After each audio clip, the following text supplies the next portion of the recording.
This is all gonna blow over, bros. Jeremy C. Young. We can now read the Imperial College report on the Covid-19 that led to the extreme measures we've seen in the US this week. Read it, it's terrifying. I'll offer a summary in this thread. Please correct me if I gotten it wrong. The Imperial College team plugged infection and death rates from China, Korea, Italy into epidemic modeling software and ran a simulation. What happens if the US does absolutely nothing? If we treat COVID-19 like the flu, go about our business and let the virus take its course? Here's what happens. 80% of Americans would get the disease. 0.9% of them would die. Between 4 and 8% of all Americans over the age of 70 would die. 2.2 Americans would die from the virus itself. It gets worse. People with severe COVID-19 need to be put on ventilators. 50% of those on ventilators still die, but the other 50 live. But in an unmitigated epidemic, the need for ventilators would be 30 times the number available in the US. Nearly 100% of these patients would die. So the actual death toll from the virus would be closer to 4 million Americans in the span of 3 months. 8 to 15% of all Americans over 70 would die. How many is 4 million people? It's more Americans that have died all at once from anything, ever. Is the population of Los Angeles. It's 4 times the number of Americans who have died in the Civil War, on both sides combined. It's 2/3 as many people as died in the Holocaust. Americans make up 4.4% of the world's population. If we extrapolate these numbers to the rest of the world, warning, MOE is high here, this gives us 90 million deaths globally from COVID-19 in 3 to 6 months, 15 Holocausts, 1.5 times as many people as died in all World War II. Now, of course, countries won't stand by and do nothing. So the Imperial College team ran the numbers again, this time assuming a mitigation strategy. All symptomatic cases in the US in isolation, families of those cases quarantined, all Americans over 70 social distancing.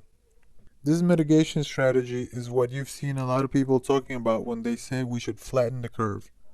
Try to slow the spread of the disease to the people most likely to die from it, to avoid overwhelming hospitals.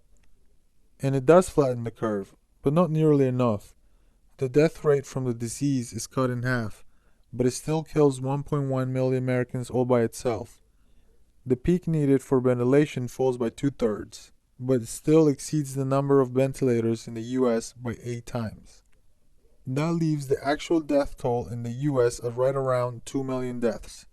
The population of Houston, 2 civil wars, 1/3 of the Holocaust. Globally, 45 million people die, 7.5 Holocaust, 3/4 of World War II.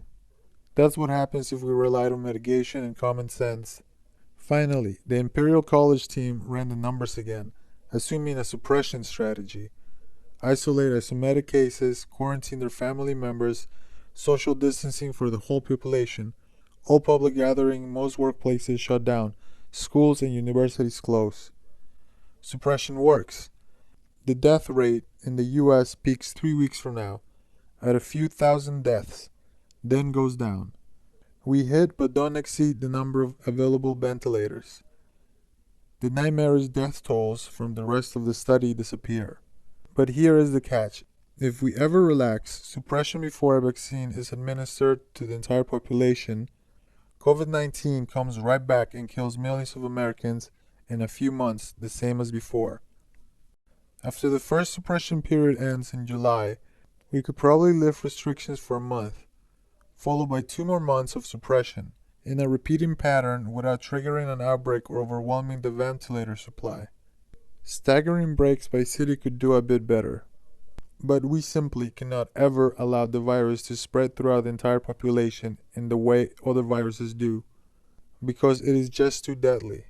If lots of people we know end up getting COVID-19, it means millions of Americans are dying. It simply can't be allowed to happen.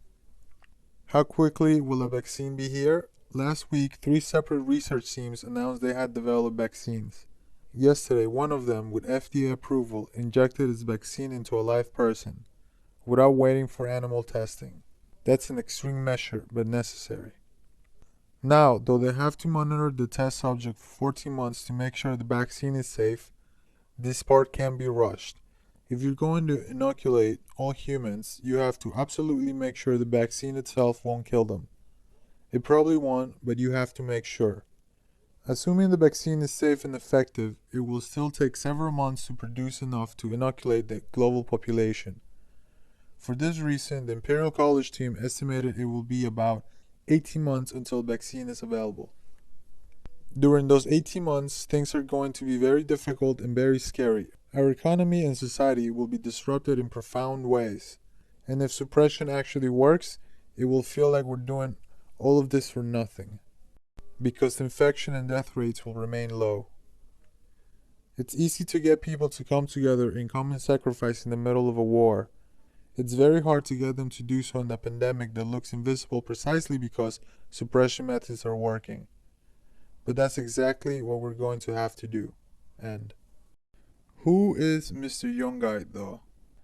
This was a worst case estimate, but there is already a working cure. The situation will be much better in a short time. Not back to normal, obviously, but there will be no mass deaths and no need for total isolation.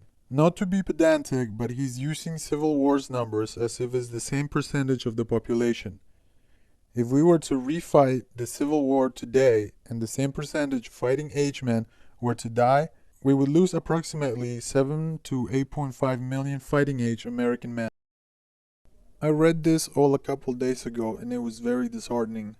When we get to this as the new normal, we are truly fucked. We are being trained. I'm not scared at all about the virus. A lot of the panic around it might be the result of statistical fuckery performed on something that's just a slightly more dangerous flu.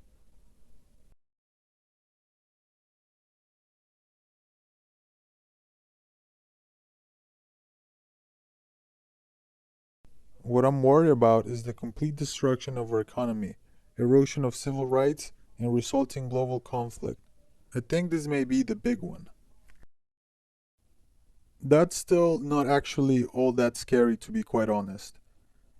And moreover, it completely dismisses the fact that this is a rather unstable virus that has already mutated multiple times. Does anyone have those evolutionary tree graphs showing all the different strains now out there that have evolved? Also, 0.9%. I still think that they are actually actively lying to us, and that even assuming infinite ventilator capacity, we're gonna have way more deaths than the global elites would ever dare to admit because of the immediate chimp out it would cause. When you look at Italy, and they still don't have anywhere near the kind of total overwhelm that is liable to happen here, or you look at Iran, it is quite clear that if there is multiple strains, then at least one of them is killing rather fast. I still think that they are actually actively lying to us about it. 100%. This 18 months quarantine thing is absolutely fucking bullshit. This should be questioned. If it's a virus, if it still survives in the entirety of the summer, what the fuck? 18 months? That's insane. That's literally going to be 2 summers by the time it's done. A vaccine at that point might be useless. But like I said, what the fuck kind of virus is this that it's able to stay around for essentially forever? Not even temporarily going away or mutating into a less deadly strain? No, you don't understand. What I'm saying is that they have been actively lying to us this whole time about it being way more dangerous. Watch what they do, not what they say.